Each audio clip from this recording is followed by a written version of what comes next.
परमात्मा पाप कर्म दंड को भी काट सकता है। अभी तक जिस भी संत व महापुरुष से मिले, उन्होंने यही बताया कि पाप कर्म फल भोगने से ही समाप्त होगा। वो प्रभु कौन है जो पाप कर्म को काट देता है, वो काल के बंधन से छुड़वा देता है? उसका क्या नाम है, पूजा की विधि क्या है? कृपया अवश्य सुनिए जगत गुरु तत्वदर्शी संत रामपाल जी महाराज के अमृत वचन। अब हम कैसे निर्णय करें कि कौन सा पूरा है और कौन सा अधूरा है? तो उन्होंने अपनी ही सोच के आधार से एक फैसला कर लिया, निर्णय कर लिया कि हम अपने आंगन में एक सूखे वट वृक्ष की टहनी गाड़ेंगे, जैसे पौधा लगाते हैं गमला बनाकर, यानी नीचे गड्ढा बनाकर, और इन महापुरुषों के चरणामृत ला करके चरण धो के और इस टहनी में डालेंगे, और यदि ये हरी होगी तो हम मान लेंगे पूर्ण गुरु है। इस दृष्टिकोण से उन्होंने जहां भी जिस संत का नाम सुना वही पहुंच गए और उनसे प्रार्थना की, दासों को चरणामृत दीजिए। अब संत इस बात से नकारा नहीं करते कि ले बेटा ले लो, उनके चरण धोएं और डाल के पात्र में घर ले आवें, आते उसमें डालते हैं। 2 दिन बाट देखें, 2-3 दिन कुछ नहीं होता, हफ्ते 10 दिन, फिर दूसरे के पास जाए, तीसरे के पास जाए, सब जगह जा लिए जिनका बोलबाला था। अब ये उनको ज्ञान हो गया था कि मनुष्य जीवन परमात्मा प्राप्ति के लिए ही प्राप्त हुआ है, और यदि मनुष्य जीवन प्राप्त करके भगवान मिले नहीं तो व्यर्थ है, और पूरे गुरु बिना भगवान नहीं मिले। सब संत कहते हैं, ऋषि और मंडलेश्वर कहते हैं। तो उन्होंने ये डिसीजन कर लिया कि हे परमात्मा, इस समय तो पृथ्वी पर कोई परम संत नहीं है, पूर्ण संत नहीं है, हम दोनों भाइयों की मृत्यु कर दो, और किसी समय इस पृथ्वी पर संत आया हो पूर्ण, उस समय हमारी शेष आयु मनुष्य की दे देना दाता। कति फाइनल फैसला आत्मा से पुकार के और ये अर्ज की, और दोनों भाई मायूस रहने लग गए कि क्या बने इस जीवन का, तो पूंजी नष्ट हो रही है। अब कहते हैं परमात्मा, धारी मेरे संत की मुझसे मिटे नहीं अंश। उसी समय हफ्ते 10 दिन के बाद परमात्मा एक जिंदा महात्मा के रूप में उस शुक्ल तीर्थ नाम के गांव में, जिसमें 30-40 घर थे ज्यादा से ज्यादा, पहले ऐसे छोटे छोटे गांव होते थे सभी, तो वहां गली में घूम रहे हैं, और जीवा और दत्ता, जिसको तत्वा भी कहते हैं, उसके घर के सामने से और दूसरी गली में जा रहे थे। तो दत्ता बाहर आया। उस दत्ता ने देखा कि एक महात्मा जा रहा है। उसने अपने बड़े भाई जीवा से कहा कि जीवा, एक महात्मा जा रहा है, तेरी आज्ञा हो तो बुला लाऊं? अब जीवा कहने लगा, भाई रहने दे, क्यों जख्म को हरा कर रहा है, क्या करेगा बुला करके? ऐसे ऐसे मंडलेश्वरों को देख लिया, उनके पास कुछ नहीं हुआ। दत्ता ने फिर कहा, भाई मेरी तो इच्छा करती है संत को एक बार बुला लाऊं। जीवा ने कहा, भी देख ले, फिर मैं क्यों तेरी आत्मा को दुखाऊं, बुला ले।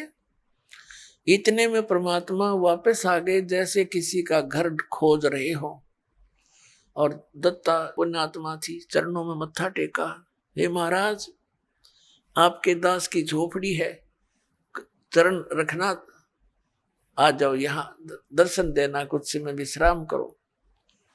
परमात्मा ने कहा, अच्छा भाई चलो। जाके जैसा भी कोई स्थान था बैठने के लिए दे दिया, कोई पीढ़ा बूढ़ा, परमात्मा बैठ गए। और जीवा कहता है दत्ता कहाँ जी, वो लाना साधु के चरण धोवाएंगे, अपनी लाए कोई प्रांत थाली और उसमें पानी डालकर चरण धोए। अब जीवा कहता कि दत्ता ले जा इस जल को, चरणामृत को, और संतों के चरणामृत को गली में नहीं डाला करते, इसको अंदर डाल देना पौधे में। अच्छा जी। अब दत्ता गया आंगन में, और जो ही वो लगा डालने जल डालते डालते ही वो सूखी टहनी जो गलने लगी थी नीचे से, वह एकदम हरी भरी होगी। बोलो सतगुरुदेव।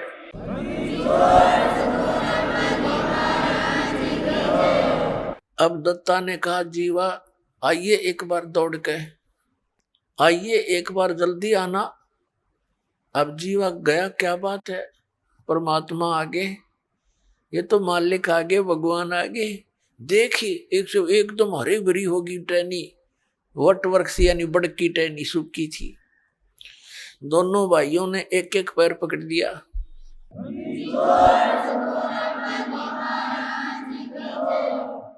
दोनों भाइयों ने एक एक पैर पकड़ लिया।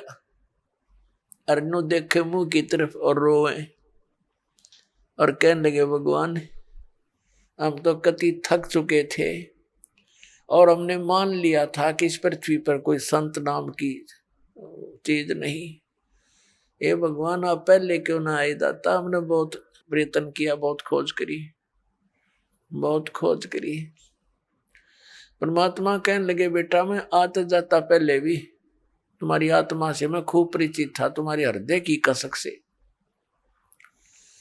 यदि मैं पहले आ जाता और ये हरी भरी भी हो जाती, होनी थी तो कोई दुख दिखता कोई ना, जो तुम वैसे ये संत की पहचान नहीं होती, फिर भी मैंने तुम्हारी आस्था को देख करके यह लीला करनी पड़ी बेटा।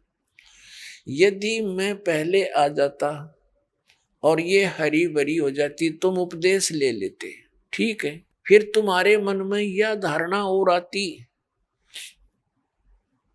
कि हो सकता है एक बहुत बड़ा मंडलेश्वर है, उसका बड़ा बोलबाला है, उसके हजारों की संख्या में शिष्य हैं, कहीं वो हमारे गुरु से भी अत्यधिक शक्तिशाली हो, तो तुम बेटा फिर धक्के फिर भी खाते। और उस समय जब गुरु बना लिया, उसके बाद मन में आपके ये धारणा आती तो बेटा मेरे से भी खत्म हो जाते, क्योंकि गुरु के प्रति अविश्वास होने से नाम खंडित हो जाता है। गुरु बनाने से पहले खूब छानबीन करे, खूब हर तरह से उसकी परीक्षा करे, और उसके बाद अगर आपके मन में दोष आता है तो आपका नाम नहीं रहता, कनेक्शन कट जाता है। अपनात्मा ये ज्ञान तो है यानी परम संत के लिए,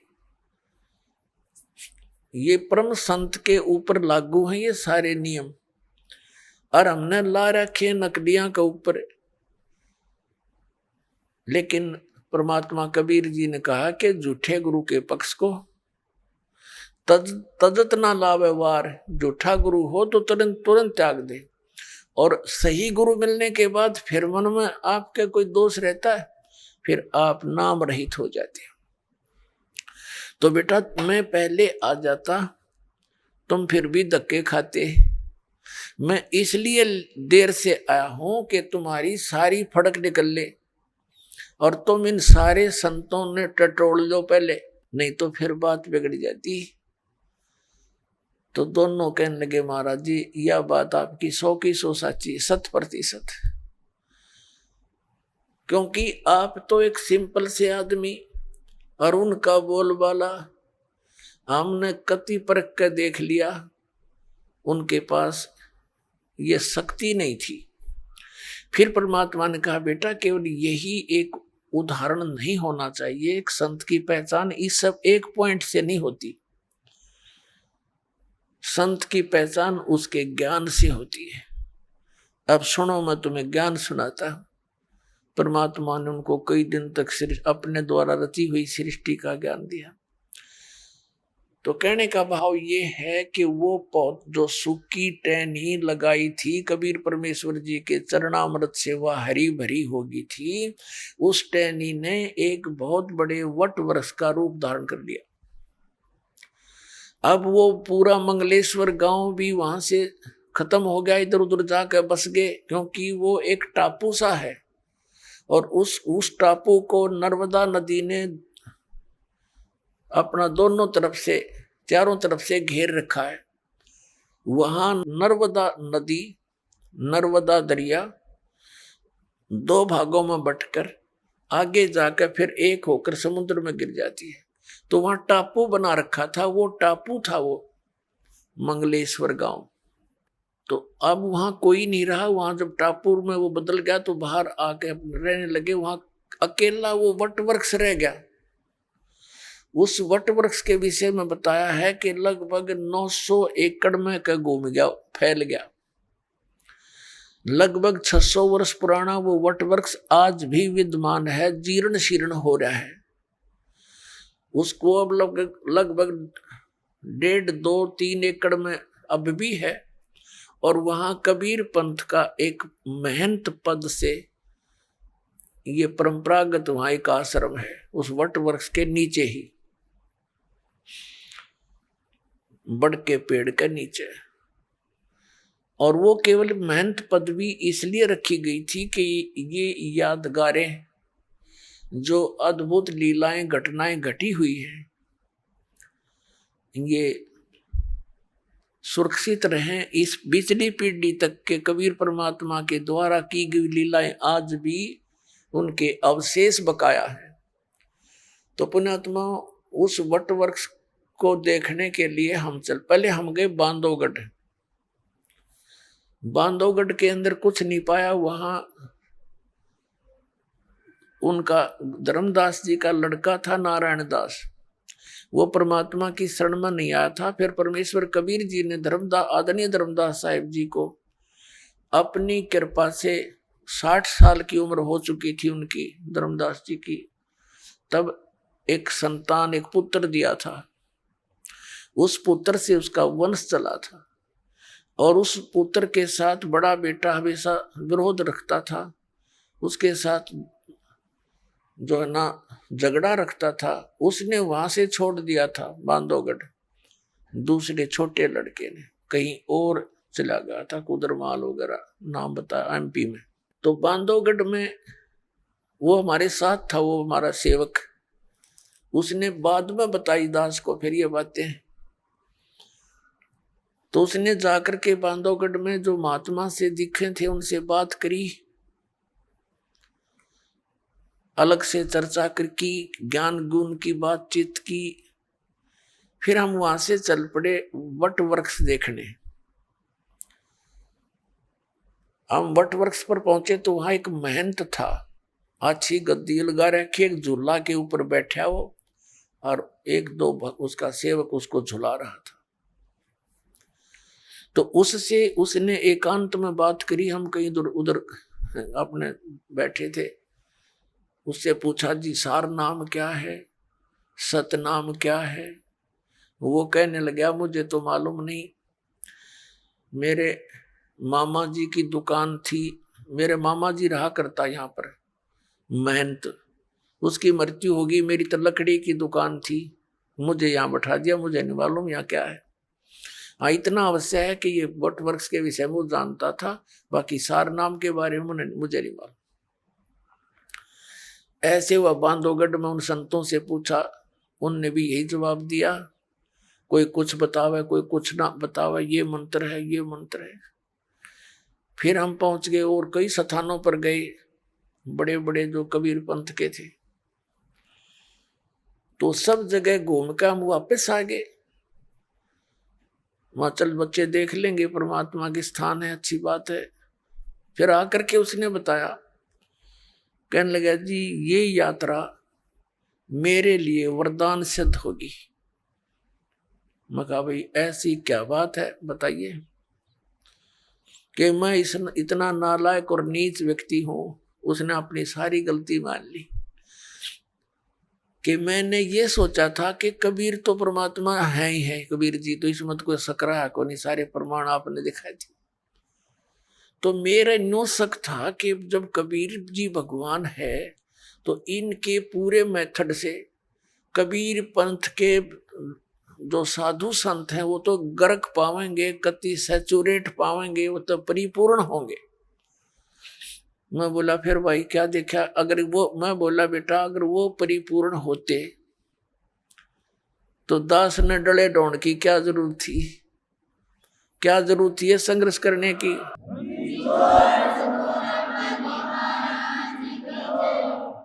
इस दास ने क्या जरूरत थी फिर इस पंगे में पा देने की, सारे सबको मैं बताऊं इनका ज्ञान गलत, इनका ज्ञान गलत और ये ज्ञान सच्चा। और सभी बोली आत्मा भी नो सोचे रामपाल निंदा करता है, नंदक को और साची बताऊं। तो उसने फिर बताया जी मैं ऐसे ऐसे किसी से पूछा महाराज जी सार नाम क्या है। उसने क्या बताया कि हाथ पर आटा ले लो, एक कबीरपंथी पुराने आश्रम का 60-70 साल का बूढ़ा, और नो कह हाथ में आटा ले लो और श्वास के निकट कर लो, और श्वास से उस आटे में कोई डिस्टरबेंस ना होनी चाहिए, बस ये समझ लो सार शब्द है। वो कहने लगा अब मेरा तीसरा पेटा भर गया, ऐसी दृढ़ता आई है भगवान, ये तो कति नरे खाकी बैठे हैं, किसी के पास भी कुछ को नहीं। और फिर उसने बताई जी मेरे मन में इतना नालायक हो, मेरे मन में ये दोष आ गया था। माँ भाई कोई बात नहीं, ये तो आवेगा और इसका समाधान भी भगवान करेंगे, जिन पुण्यात्माओं पर रहम करेंगे। वो दिन है आज उस बच्चे को ऐसा दृढ़ निश्चय हुआ इस दास के इस सारे ज्ञान पे, और उसका जीवन सफल हुआ, ना तो फिर मार खा जाता कित। तो पुण्यात्माओं अब बोली आत्माओं के ऐसी समस्या और आवेगी। एक और परिवार था, राधा स्वामी पंथ से आया था सन 2003 में, पूरा परिवार आया यहाँ पर, दीक्षा ले ली क्रोथा आश्रम में और अच्छी लगन से लगे रहे। फिर उनके मन में भी यही दोष पैदा हो गया, सारा ज्ञान समझ गए कि भाई अब दामा खेड़ा के अंदर धर्मदास साहिब जी की गद्दी से संबंधित संत बताए हैं।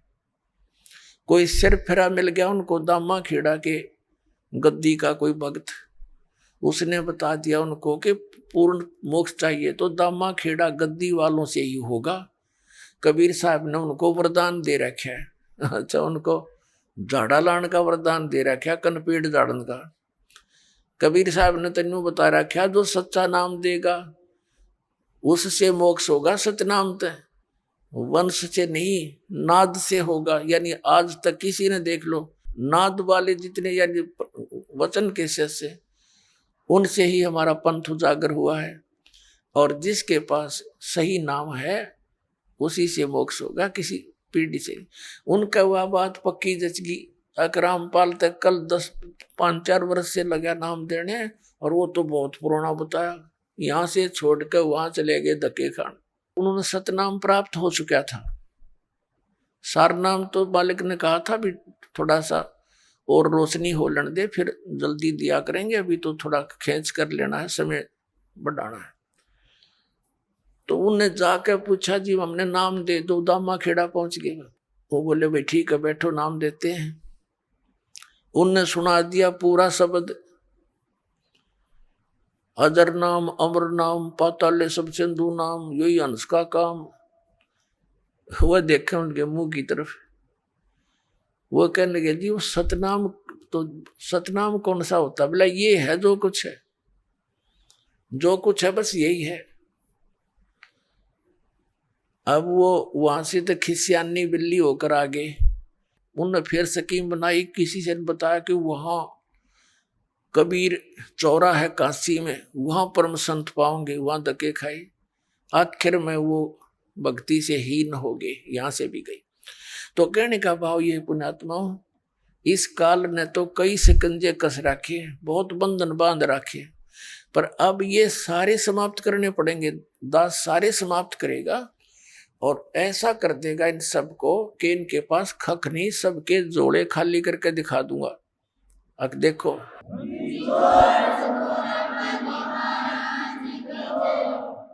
अब इस कबीर परमात्मा के नाम पर काल के 12 पंथ चले और उन्हीं का इतना विस्तार हो गया है कि कई करोड़ों की संख्या में कबीर पंथी हैं। कई करोड़, लगभग 20 करोड़ से भी ज्यादा होंगे पूरे मिलाकर के भारतवर्ष में कबीर पंथी। लेकिन है वो नकली संतों से प्राप्त ज्ञान युक्त, वो ज्ञान पूरा नहीं उनका, ना उनके पास भक्ति मार्ग। अब उन्हीं पंथों में से एक और पंथ पनपा है जिसको पारखी संत कहते हैं, पारखी पंथ। अब अन्य जितने कबीर पंथ में जो बेशक वो काल से प्रेरित हैं, नाम उनके पास यथार्थ नहीं है, लेकिन ज्ञान उनका बहुत कुछ ठीक है। परमात्मा कबीर जी को वो महत्व देते हैं, परमात्मा को मानते हैं और सतलोक सचखंड उन स्थानों को भी मानते हैं, लेकिन उनका नाम गलत है, उनकी पूजा की विधि गलत है। अपने आत्माओं, जैसे आप किसी को ये ज्ञान हो जा कि इस व्यक्ति को ये रोग है और उस रोग का नाश करने की औषधि है नहीं, तो उस ज्ञान का लाभ क्या? उसका कोई यूज नहीं। ये भी ज्ञान हो गया कि इसको ये रोग है और उसकी औषधि नहीं। तो ये हमें सबको ज्ञान हो गया कबीर साहिब के मार्ग से कि हम सतलोक से आए थे, यहाँ फंस गए और यहाँ का काल भगवान है। इसको 1 लाख मानव शरीरधारी प्राणी नित खान का श्राप लगा हुआ है। तो हम सभी दुखी इसलिए हैं कि हम सतलोक नहीं गए। सतलोक जाने से हमें सुख होगा, लेकिन उनकी जो सिद्धांत विधान है, ये सभी कबीर पंथी जो हैं, कबीर परमेश्वर जी को केवल सतगुरु मानते हैं, परमात्मा नहीं मानते। और परमात्मा को सतलोक में निराकार मानते हैं। और वहां वही राधा स्वामी वालों वाली थ्योरी की वहां प्रकाश ही प्रकाश है, लेकिन वो ये मानते हैं कि वहां आत्मा उस प्रकाश में घूमती रहती है। परमात्मा पहले गुप्त था, फिर प्रकाश बन गया, प्रकाश उत्पन्न कर दिया उसने अपनी दौनी थे, फिर उसमें समा गया। कुछ ऐसे भी बकवास करते हैं बेतुकी, उसमें समा गया प्रकाश में, वो प्रकाश चेतन हो गया। प्रकाश का टट्टू चेतन होता, बता? प्रकाश तो प्रकाश ही है। और फिर कुछ एक तो यहाँ तक अपनी मन गढ़ंत कहानी बना रहे हैं कि उसने प्रकाश को, परमात्मा ने फिर प्रकाश को ऐसे उछाला। जब परमात्मा प्रकाश में मिल गया, उछाला किसने? फिर वो बूंद ऊपर, जैसे पानी को ऊपर उछाल दे वापस जल में मिल जाती है, तो जल में मिली नहीं, वो बूंद न्यारी न्यारी रहेगी, सारी आत्मा बन गई है और फिर प्रकाश में घूमन रहेगी। जैसे इसका मतलब जैसे मछली घूमया करें समुद्र में, नो धक्के खावें। तो वहां प्रकाश ही प्रकाश है और वो चेतन प्रकाश है। एक की छुरी है, बाकियों की तो वहां है, वो निराकार है भगवान। और वहां आत्मा अलग रहती है। उस प्रकाश में जैसे मछली जल में घूमती रहती है, ऐसे धक्के खाती रहती है, ऐसे भटकती हैं। तो ये टट्टू मोक्ष होया, कोई बात हुई है? तो इस तरह की छुरी, चलो ये जो कबीर पंथी हैं, ये अस्तित्व भगवान का मानते हैं कि भगवान है, परमात्मा है, सतपुरुष है, जीव भिन्न है। इनकी बात कुछ ठीक सी है, लेकिन इनके पास मोक्ष मार्ग नहीं, यथार्थ ज्ञान नहीं सतपुरुष का। जैसे हमने आम के महिमा का ज्ञान हो गया, आम के कि कितना स्वादिष्ट फल है, और उसका बीज है नहीं, बीज आम के स्थान पर बबूल का बीज दिया और आशा लगाए बैठे हैं आम की, तो ये सारी ये बात बिगड़ गई। ये तो दशा है कबीर साहिब के उन 12 पंथों और उनसे निकली हुई अनेकों ब्रांचों की। और एक जो पारखी पंथ है, ये तो कतिये नास्तिक लोग हैं। इनका क्या विधान है कि एक तो ये मानते हैं कि जीव ही परमात्मा है। बताओ, जीव ही भगवान है। और फिर कहते हैं ध्यान लगाओ, और ध्यान की अंतिम उपलब्धि ये क्या बताते हैं कि विचार शून्य हो जाओ। बस ये अंतिम ध्यान की प्रागाढ़ता है। और जीव ही भगवान है, ये तो इनका ज्ञान है। और विचार शून्य हो जाना, ये इनका ध्यान है। इन ते कोई पूछने वाला हो, भले पुरुष हो, जब परमात्मा जीव ही भगवान है तो फिर साधना की और ये आश्रम बनाने की, ये पुस्तक छापने की आवश्यकता रहेगी? 2 अक्षर की बात है कि भगवान तो है नहीं, जीव ही भगवान है। बताओ, कोई बुद्धिमान व्यक्ति इस बात को स्वीकार कर लेगा? और उसने भी लाखों लोग बका रखे, मूर्ख बना रखे। एक अभिलाष दास नाम का एक ये पारखी संत कहलाता। बताए इनको संत कहते आने भी शर्मावा उन्हें। अभिलाष दास नाम का एक संत है, इलाहाबाद और कई स्थानों पर उसने आश्रम बना रखे। एक बुरहानपुर नाम का एक स्थान है, शहर है, और वहाँ इस पारख सिद्धांत के बहुत से महात्मा रहे हैं। बहुत पुराना, 150 वर्ष पुराना लगभग वो स्थान है। अब इनकी क्या थ्योरी है ये बताता हूं आपको। ये कहते हैं ईश्वर परमात्मा कोई नहीं, जीव ही ब्रह्म अर्थात परमात्मा यानी ईश्वर है। सृष्टि का कोई कर्ता नहीं है। जगत को ये बिना ईश्वर का मानते हैं। ये कहते हैं ईश्वर, जब ईश्वर है ही नहीं, भगवान है ही नहीं, तो ये परमात्मा रहित मानते हैं इस संसार को और सृष्टि को। ये जीव को परमात्मा कहते हैं। बताओ, या कोई बात है जरा सी कोई बुद्धिमान की? इन आदि शंकराचार्य जी ने 2500 आज से 2520 वर्ष पूर्व आदि शंकराचार्य जी का जन्म हुआ था, यानी ईसा जी से 508 वर्ष पूर्व। उस समय इस आदि शंकराचार्य जी ने भी, इनको क्या हुआ कि 8 वर्ष की उम्र में इनमें प्रेरणा होगी, क्योंकि पिछले पुण्यकर्मी प्राणी थे। और ये जा फंसे एक संत के जो गुफा में रहता था, और 6 महीने में या 2 महीने में 3 महीनों में वो गुफा से निकलता था। कि उसका बोलबाला सुनकर आदि शंकराचार्य जी वहां जा बैठे। जब वो निकला, उससे प्रार्थना की ज्ञान समझाने की, तो उसने उल्टा पाठ पढ़ा दिया उस बोली आत्मा को कि जीव ही ब्रह्म है। अब इस ही विधान को आगे प्रचार करने लगे आदि शंकराचार्य जी, जहां से हिंदू धर्म का ये जो है ना उत्थान माना जाता है, प्राकट्य माना जाता है।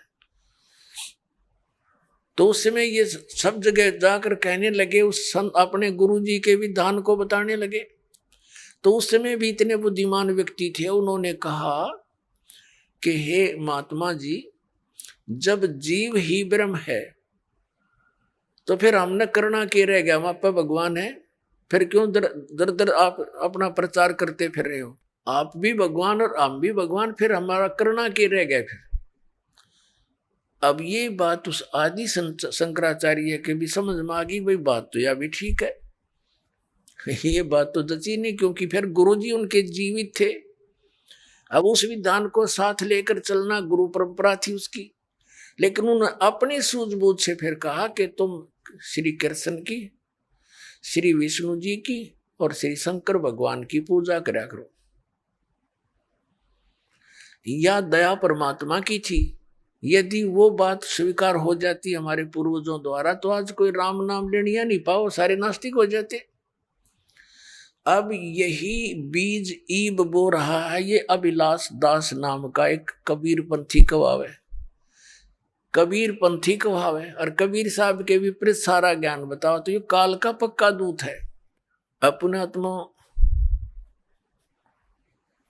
ये क्या बताते हैं कि परमात्मा ये जगत जो है अन ईश्वर है, यानी बिना ईश्वर का है। जीव भगवान हो गया तो सृष्टि का कोई करता नहीं, तो इसका मतलब ये बिना भगवान के हुआ। अब हमारी श्रीमद् भगवत गीता क्या बताती है कि जिस व्यक्ति की ये स्टेटमेंट है कि जगत का कोई करता नहीं, ये अपने आप बनता और बिगड़ता रहता है, यानी प्रलय होती है फिर सृष्टि होती है। अब उसके बारे में श्रीमद् भगवत गीता में दिखाएंगे। पहले इनकी सारी थ्योरी बताता है दास। और ये पारखी जो संत हैं ये नहीं मानते कि ऊपर कोई लोक है, सतलोक है या कोई स्वर्ग लोक है, ये नहीं मानते। कहता ये सब काल्पनिक बातें हैं, काल्पनिक बनावटी। और ये इनका ये भी मानना है,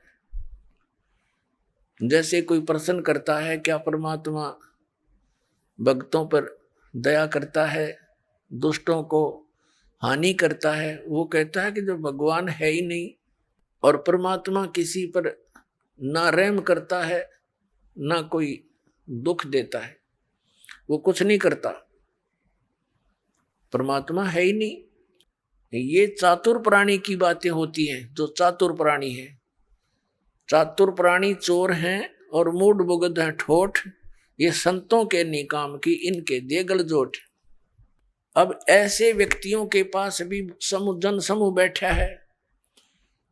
कमाल कर दिया ये भगवान, कितनी श्रद्धालु, कितने ड्यूटी हैं, आंख मीच कर बैठे हैं। गुरुजी जो बता देते हैं वो सही है, बिल्कुल सही है। अब इतने चतुरता ये संत पद पर प्राप्त प्राणी होते ही हैं कि एक आम जनसाधारण तो कोरा कागज होता है, उस पर कुछ भी लिख दे, उसमें तो वही अंक अंकित हो जाते हैं। तो इस प्रकार वो लाखों लोगों को डबोए बैठा है। अब देखना, ये है श्रीमद् भगवत गीता और जय दयाल गोविंद का नाम इसका अनुवादक है। और ये कौन सी है? पद छंद, पद छेद, अन्वय, साधारण भाषा टीका से, ये इसका नाम है। अनुवादकर्ता ने इसका यो नाम लिख रखे। और देखना, ये है अध्याय नंबर 16 और श्रीमद् भगवत गीता, और इसका श्लोक नंबर 7 से शुरू करेंगे। अब गीता ज्ञान दाता कहता है कि मैंने ऊपर तो बता दिया देवी प्रकृति वालों की जो जानकारी दे दी। अब दूसरी असुरी प्रकृति वाले हैं, वो 2 प्रकार के व्यक्ति हैं। तो असुर स्वभाव वाले मनुष्य, ये 7वां श्लोक में, असुर यानी राक्षस स्वभाव वाले मनुष्य प्रवृत्ति और निवृत्ति इन दोनों को भी नहीं जानते, इसलिए उनमें न तो बाहर भीतर की शुद्धि और न श्रेष्ठ आचरण है और न सत्य भाषण ही है। वो सच्ची बात नहीं कहते, वो बात को घुमाते हैं, झूठ बोलते हैं। अब 8वें श्लोक में देखिएगा, अध्याय नंबर 16 के 8वां। वे असुर प्रकृति वाले मनुष्य कहा करते हैं कि जगत आश्रय रहित है, सर्वथा असत्य और बिना ईश्वर के अपने आप केवल स्त्री पुरुष या नर मादा के संयोग से उत्पन्न है। केवल काम ही इसका कारण है, इसके सिवा और क्या।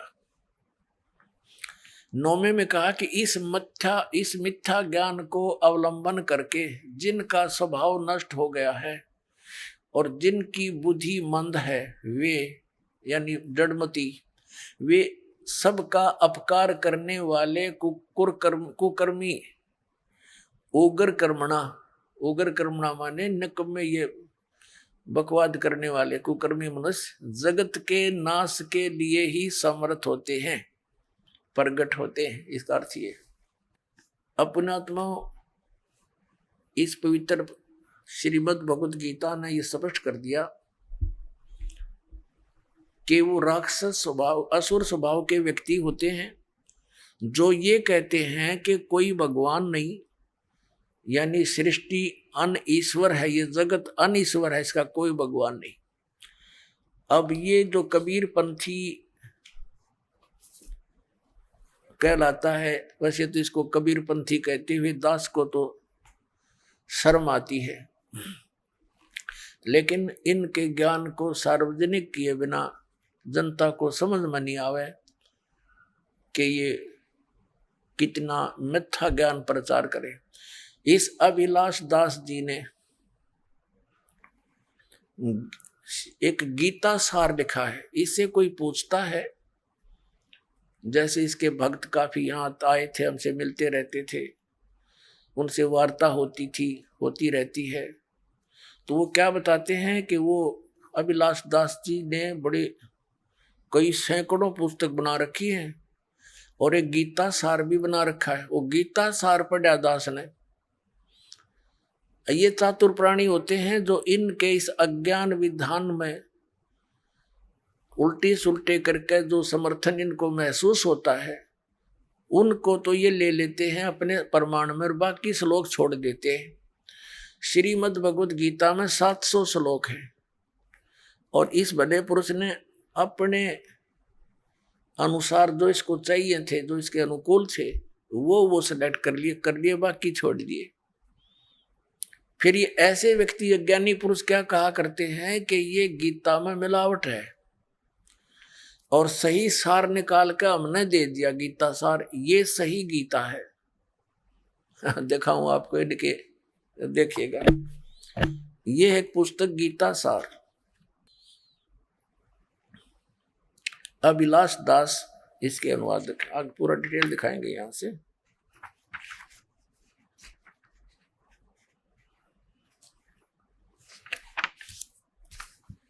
ये प्रकाशक है कबीर पारख संस्थान, संत कबीर मार्ग, प्रीतम नगर, इलाहाबाद से। ये वहां से छपी है। पहली बार सन 1975 में। उत्तरा को जो बता कब से ये विष घोल रहा है समाज में। 1975 में पहली बार छपी थी और मुद्रक है Indian press private limited, Panna Lal road, Allahabad. अब दिखाता हूं आपको, इसकी कलाबाजी देखियो। वाह, एक तरफ तो ये कहते हैं भगवान किसी का भला बुरा नहीं कर सकता, और फिर गीता सार के 8 पृष्ठ पे ये क्या कहता है, ये क्या कहता अभिलाष दास, सारा कुछ भूमिका लिख कर ये क्या कहता है, गुरुदेव सबका मंगल करें और यही शुभ आकांक्षा। बता, एक तरफ तक है यो कि भगवान कुछ नहीं कर सकता, फिर गुरुदेव तेरा मंगल करेंगे, तेरे गुरुजी मंगल करें, सबका भला करे।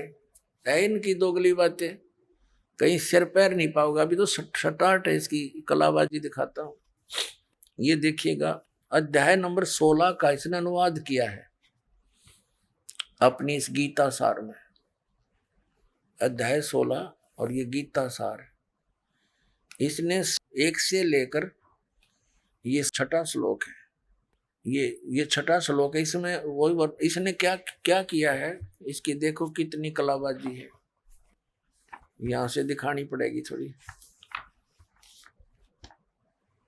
इस चतुर आदमी ने क्या कर रखा है, इसने खुद अनुवाद किया। इसने क्या लिखा है, जो ये पुस्तक दास ने अभी आपको दिखाई थी, गीता प्रेस गोरखपुर से प्रकाशित है, इसको इसमें से कहा कि मैंने अनुवाद इसमें तो लिया, इसका अनुवाद ले रखा, और फिर अपनी उस अज्ञान विधान को, अपने अज्ञान विधान को सिद्ध करने की कुचेष्टा की। ये देख, ये आपने भी देखा था, ये गीता है, गीता प्रेस ग्रुप से पद छेद, इस गीता का ये नाम है पद छेद अन्वय अन्वय और साधारण भाषा टीका सहित।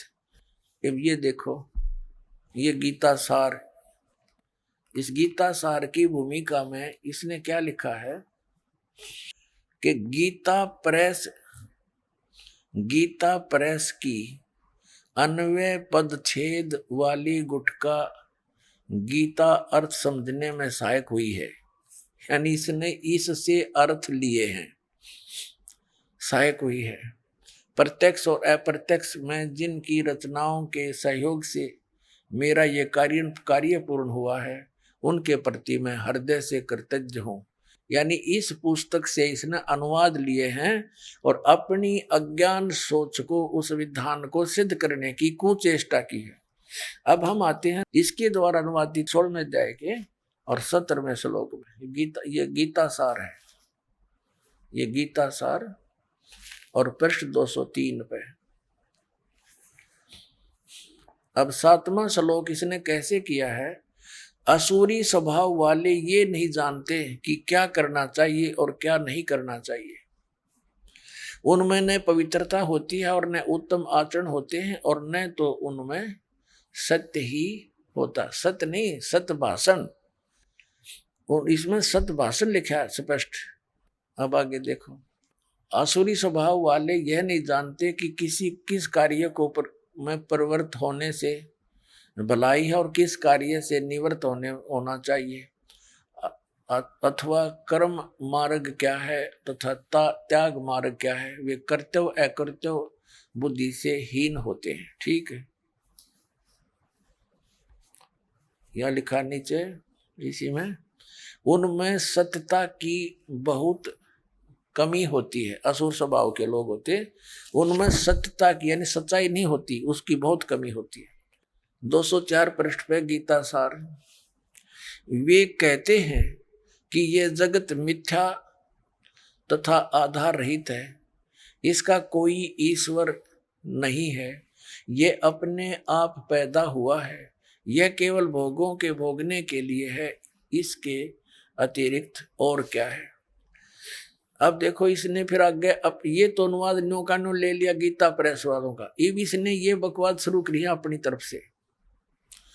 इस श्लोक में वास्तव में जो लोग किसी प्रकार चेतन सत्ता नहीं मानते, वे लोग, जो लोग संसार के केवल भोग की वस्तु मानते समझते हैं, दुराचार में लगे रहते हैं, उन्हें आसुरी संपदा युक्त कहा है। जगत कर्ता ईश्वर न मानना आसुरी संपदा नहीं, यदि वह अध्यात्मवादी या सदाचार प्रयाण है। अब देखो ये क्या कहना चाहता है गीता जी के इस श्लोक को, इसलिए इसने लेना अनिवार्य समझा कि कहीं तेरे चेले पीछे तो कोई पढ़ ले और इसकी पहले लिपापोती कर दूं। ये क्या कहना चाहता है कि असुरी स्वभाव के लोग वो नहीं होते जो सृष्टि को भगवान रहित मानते हैं, वो नहीं होते। वो होते हैं जो दुराचारी होते, जो सृष्टि को जब इसमें स्पष्ट लिख दिया गीता जी में कि जो इस परमात्मा रहित मानते हैं सृष्टि को, कि इसका कोई कर्ता नहीं है, अनीश्वर उसी को कहते हैं, तो ये कह है, ये तो बात ठीक है। गीता में लिखा है कि असुर स्वभाव वाले इस सृष्टि को ईश्वर रहित मानते हैं, परमात्मा इसका है, इसका कर्ता नहीं मानते। ये कहना चाहता है कि गीता जी के इस 16वें अध्याय के 7 से लेकर 9 तक, इसमें उन लोगों को असुर यानी राक्षस स्वभाव को नहीं कहा जो भगवान इसका कर्ता नहीं मानते ईश्वर का, उनके लिए कहा है जो दुराचारी है। और इसमें स्पष्ट लिखा, देखिए पढ़ के आपको दिखाते हैं, क्योंकि पुण्यात्मा इनकी अंग्रेजी उदास समझ सके। इन भोले भाले आत्माओं को तिन्हें गुमराह कर ही रखा कई सैकड़ों वर्षों से। ये देखना है, ये गीता प्रेस गोरखपुर से प्रकाशित। इसमें स्पष्ट किया है 16वें अध्याय के 8वें श्लोक में कहा है, ये वे आसुरी प्रकृति वाले मनुष्य यानी राक्षस स्वभाव के व्यक्ति कहा करते हैं, जगत आश्रय रहित है, सर्वथा असत्य और बिना ईश्वर के है। बिना ईश्वर के अपने आप स्त्री पुरुष के संयोग से उत्पन्न होता है। अपने आत्माओं उन राक्षस स्वभाव वाले व्यक्तियों में से एक गुण ये भी है कि जो परमात्मा को बिना ईश्वर का मानते हैं, और ये लिपापोती क्या करने की चेष्टा कर रहा है देखिए। और फिर क्या उदाहरण लिया इसने, गीता देखना, गीता सार, अभिलाष दास का गीता सार, ये देखिए अध्याय नंबर 16 के इसने थोड़े से श्लोक लिए हैं, उनमें से ये गीता सार प्रश्न नंबर 204 पर आ गए। ये क्या कहना चाहता है कि जगत करता ईश्वर न मानना, जगत का कर्ता ईश्वर न मानना असुरी संपदा नहीं। ये अपनी लीपापोती कर रहा है कि अपने को टालना चाहता है इसमें से। और फिर क्या बताता है कि वास्तव में ये क्या बताता है कि यदि वह अध्यात्मवादी या सदाचार प्रयाण है, यानी अध्यात्मवादी है ना जो भगवान देखो, अध्यात्म किसे कहते हैं? परमात्मा के बारे में जानकारी। ये कहना चाहता अभिलाष दास के जो परमात्मा का कर्ता नहीं मानते और जो अध्यात्म यानी मार्ग में लगे हुए हैं, वो असुर स्वभाव के नहीं कहे गीता में। हाँ बता, इसका अध्यात्म खाक रह गया जब नूका भगवान है नहीं, टट्टू अध्यात्म रह गया, फिर क्या बचा अध्यात्म फिर इसके पास? और फिर आगे क्या कहता, इसी के पॉइंट पर देखना, आगे इसी 204 पृष्ठ पे है, वास्तव में तो जगत अनादि है, इसका कर्ता खड़ा करना यह मन की कल्पना है। कर दिया स्पष्ट अभिलाष दास जी ने कि इसका कोई कर्ता खड़ा कर ले, किसी ने कोई बनाने वाला है, तो यह केवल एक बनावटी बात है, कल्पना है। ईश्वर लोगों के मन का काल्पनिक दीपक है, यानी बनावटी बातें हैं सारी। उसकी आवश्यकता तब समाप्त हो जाती है जब स्वरूप ज्ञान रूपी सूर्य हृदय में उदित हो जाता है। ये सब ज्ञान के बतावे हैं कि ये मान ले मैं शरीर नहीं हूं, आड़ चाम का पुतला शरीर है, इसमें ये रक्त घूम रहा है और जीव तो इससे अलग है, बस ये इनका अपना स्वरूप मान ले, वो मुक्त हो गया। और फिर समाधि लगाना बताते हैं कि समाधि ऐसे हटता चला जाए तो शरीर नहीं है, तो रक्त चाम का पुतला नहीं है, तो मन भी नहीं है, तो कति स्वर्ण हो जा, यानी माइंडलेस मैन हो जाने के बाद ये मुक्त मानते हैं, मोक्ष मानते हैं। फिर आगे क्या बताया है इसने, और लिपापोती की है देखिए, कि जैसे गीता जी में कहा है कि वो असुर स्वभाव के हैं जो ईश्वर नहीं मानते, भगवान कर्ता नहीं मानते ईश्वर को। कोई मनुष्य दुराचारी हो और ईश्वर मानता हो तो क्या वह देव हो जाएगा? और यदि कोई ईश्वर तो नहीं मानता, यानी इस कर्ता ईश्वर तो न मानता हो, परंतु उसे स्वरूप ज्ञान, आत्म ज्ञान हो तथा वह सदाचारी हो, तो क्या वह असुर माना जाएगा? देख, ये अपने चेलों को दृढ़ रखने के लिए कि तेरा दामन थामे रहे, ये छोड़ ना जाए, ये सिद्ध करना चाहते हैं कि यदि गीता जी के 16वें अध्याय के 7, 8, 9 में वर्णित इस विवरण के आधार से केवल उस व्यक्ति को जो ईश्वर नहीं मानता हो। आइए अब हम उन श्रद्धालुओं के अनुभव जानते हैं जो जगत गुरु तत्वदर्शी संत रामपाल जी महाराज जी से दीक्षा प्राप्त कर चुके हैं तथा उनके द्वारा बताए गए भक्ति मार्ग पर चल रहे हैं। सर नमस्कार। नमस्कार सर जी। सर क्या नाम है आपका? लक्ष्मण इंदु नाइक। लक्ष्मण जी कहाँ से आए आप? हम महाराष्ट्र, जिला नंदुरबार, गांव याहूर, पोस्ट दुड़वत। सर संत रामपाल जी महाराज जी की शरण में आने से पहले क्या भक्ति साधना करते थे आप? हम ठाकर सिंह जी महाराज थे, बलजीत सिंह महाराज, उससे दीक्षा प्राप्त की थी। कितने साल तक उनकी भक्ति की आपने? 9 साल तक सर। उन्होंने आपको क्या भक्ति साधना बताई? सर जी हमको पासो नाम का जाप करने को बोला था और पासो नाम 3 घंटे तक सुमरन ध्यान करना, तो परमात्मा की प्राप्ति होगी। तो क्या आपको परमात्मा की प्राप्ति हुई? सर जी, हमने 9 साल तक 3-3 घंटे सुमरन ध्यान किया। सुमरन ध्यान करने से हमारी मन में ऐसी शरीर में पीड़ा होने लग गई, तो भाई 3-3 घंटे सुमरन करने के बाद भी हमको परमात्मा का दर्शन नहीं होता। ऐसे करके हमने बहुत ही महसूस करने लगे, भाई परमात्मा को पुकारने लगे, हे परमात्मा, तुम्हारे लिए हम 3 घंटे सुमरन करें, तुम्हारा दर्शन क्यों नहीं होता? ऐसे बताया करते थे सर जी। तो क्या 9 साल में आपको परमात्मा के दर्शन कभी नहीं हुए? 9 साल में कभी नहीं हुए। फिर संत रामपाल जी महाराज जी के बारे में आपको कैसे पता लगा? हमें ज्ञान गंगा पुस्तक के माध्यम से पता चला, और वह पुस्तक मुझे पढ़ने नहीं आती थी, फिर मेरी वाइफ थी, वो पढ़ के सुनाया करती थी। मेरे वाइफ ने बताया कि ये ज्ञान बहुत अच्छा है और पूरी सृष्टि की रचना बताई गई है, इसमें पूर्ण परमात्मा कबीर साहिब को बताया गया है, ऐसे बताया करती थी। तो वह ज्ञान सुन के मेरी आत्मा गदगद हो गई, जो मुझे तड़प थी, जी चाह थी, वो अभी मुझे मिल गई सर जी। सर, आपने संत रामपाल जी महाराज से नाम दीक्षा कब ली? 2013। सर, आपने संत रामपाल जी महाराज से 2013 में उनकी किताबें पढ़कर 2013 में उनसे नाम दीक्षा ली। जो पहले आपकी खोज थी परमात्मा प्राप्ति की, वो 9 साल तक आपने की, लेकिन उसके बावजूद भी आपको परमात्मा प्राप्ति नहीं हुई। तो क्या संत रामपाल जी महाराज से नाम दीक्षा लेने के बाद आपको परमात्मा की प्राप्ति हुई?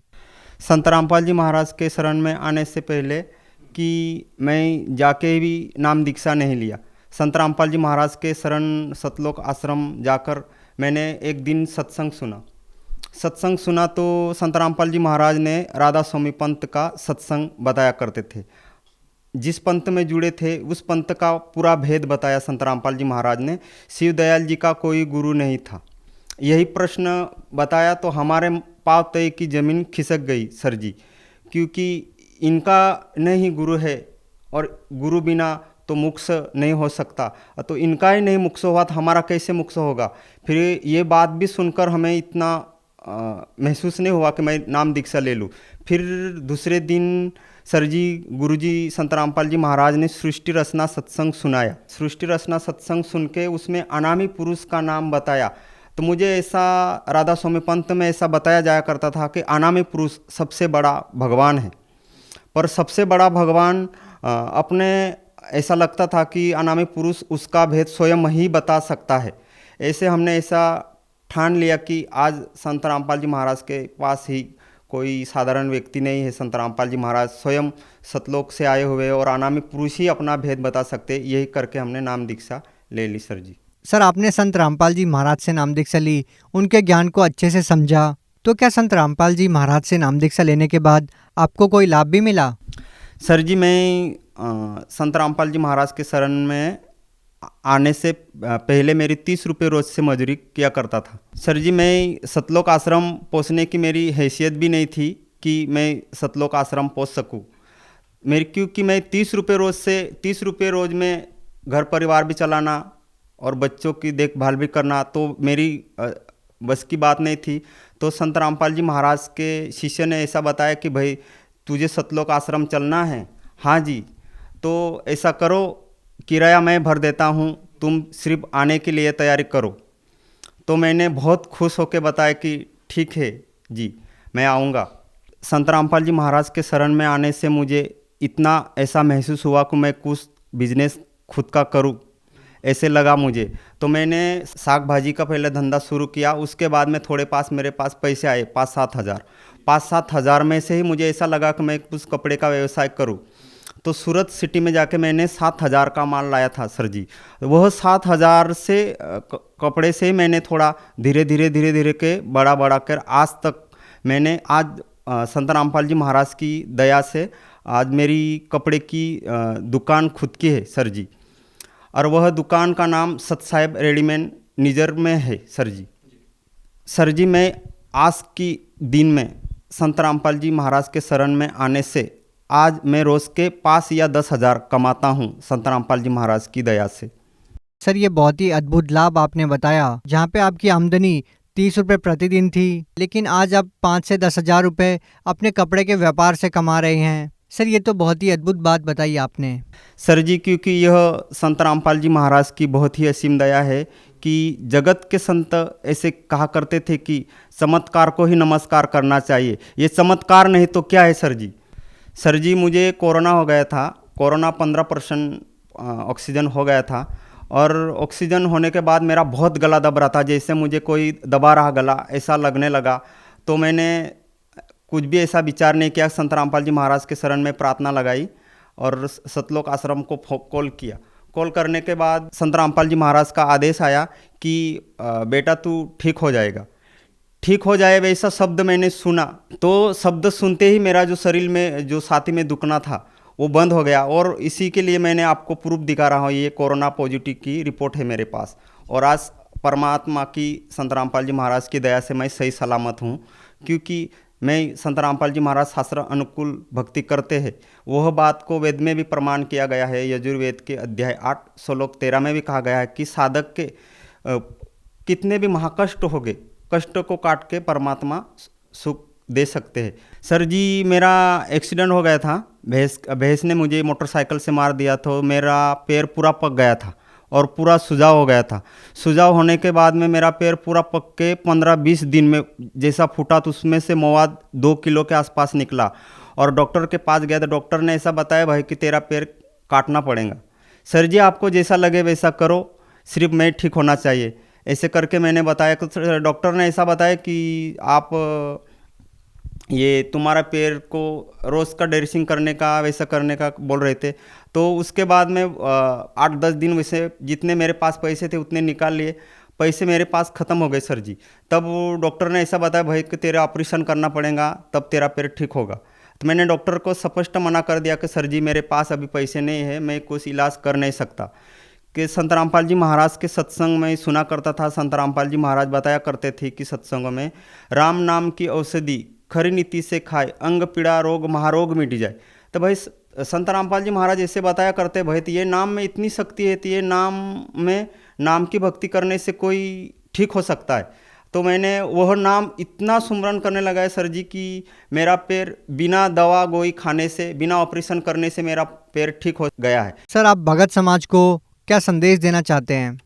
भगत समाज को यही प्रार्थना कर सकता हूँ कि ये मानव जीवन अनमोल है और यह अनमोल जीवन को व्यर्थ ना गवाइए, क्योंकि आज ये जन्म कभी संत रामपाल जी महाराज बताया करते हैं कि मानव जन्म दुर्लभ है, मिले ना बारंबार, जैसे पत्ता तरवर से गिर गया लगता नहीं बारंबार। जैसे आज वर्तमान में सिर्फ संत रामपाल जी महाराज शास्त्र अनुकूल भक्ति लेकर आए हैं, तो सभी मानव समाज को हाथ जोड़ के प्रार्थना है कि संत रामपाल जी महाराज के शरण में आए और वह सद्भक्ति ग्रहण करे और शास्त्र अनुकूल भक्ति करे और अपना जीवन का कल्याण करे। सर, आज कोई व्यक्ति संत रामपाल जी महाराज से इस तरह के लाभ चाहता है, आर्थिक लाभ या कोरोना बीमारी से बचना चाहता है, तो वो उनसे नाम दीक्षा कैसे ले सकते हैं? सर जी, संत रामपाल जी महाराज के सत्संग बहुत से टीवी चैनलों पे आते हैं और यूट्यूब, फेसबुक, इंस्टाग्राम के माध्यम से भी संत रामपाल जी महाराज का सत्संग सुन सकते हैं। और नंबर आते हैं टीवी पे, सत्संग चलता है तब टीवी के नीचे एक पीली पट्टी चलती है, पीली पट्टी के नीचे नंबर दिया जाता है, उस नंबर पे आप कांटेक्ट कर सकते हैं और अपने नज़दीक के ज़िले का नामदान केंद्र का पता ले सकते हैं। सर जी, बहुत बहुत धन्यवाद। नमस्ते सर जी।